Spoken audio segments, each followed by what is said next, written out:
স্বামী স্ত্রীর ভিতরে কালো জাদু ও বদনজরের লক্ষণ। আসসালামু আলাইকুম রহমতুল্লাহি ওবারাকাতু। স্বামী স্ত্রীর ভিতরে কালো জাদু ও বদনজরের লক্ষণ। কালো জাদুর লক্ষণ: স্বামী স্ত্রীর মধ্যে অকারণে কোলাহল, ঝগড়া ও ভুল বোঝাবুঝি বাড়তে থাকবে। হঠাৎ করে একে অপরের প্রতি ভালোবাসা কমে যাওয়া, কোনো কারণ ছাড়াই আলাদা থাকার প্রবণতা তৈরি হওয়া, দাম্পত্য জীবনের শান্তি নষ্ট হয়ে যাওয়া, এমনকি ঘরে অশান্তি লেগেই থাকে।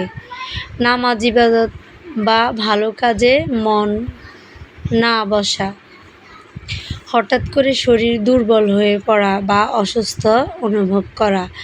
বদনজরের লক্ষণগুলা: হঠাৎ করে স্বামী স্ত্রীর সম্পর্কের মধ্যে শীতলতা চলে আসা, মানে হঠাৎ করে অন্যরকম হয়ে যাওয়া, একে অপরের প্রতি সামান্য বিষয়ে বড় সমস্যার সৃষ্টি হওয়া, ঘরে অশান্তি, দুশ্চিন্তা ও অকারণে ভয়ভীতি কাজ করা, সুস্থ থাকার পরও হঠাৎ অসুস্থ হয়ে পড়া বা দুর্বল লাগা। দাম্পত্য জীবনের আনন্দ সুখ হঠাৎ করে কমে যাওয়া, সন্তান বা সংসার নিয়ে অশান্তি ও দুশ্চিন্তা বেড়ে যাওয়া।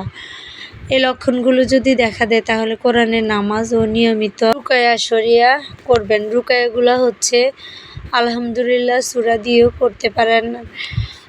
স্বামী যদি স্ত্রী পড়ে তাহলে নিজের গায়ে অথবা স্বামীর গায়ে ফু দিবেন, অথবা গোসল করার সময় আলহামদুলিল্লাহ সূরা ফাতিহা পড়ে ফু দিবেন, অথবা ফু দিয়ে গোসলের পানিতে রেখে ফু দিয়ে গোসল করবেন।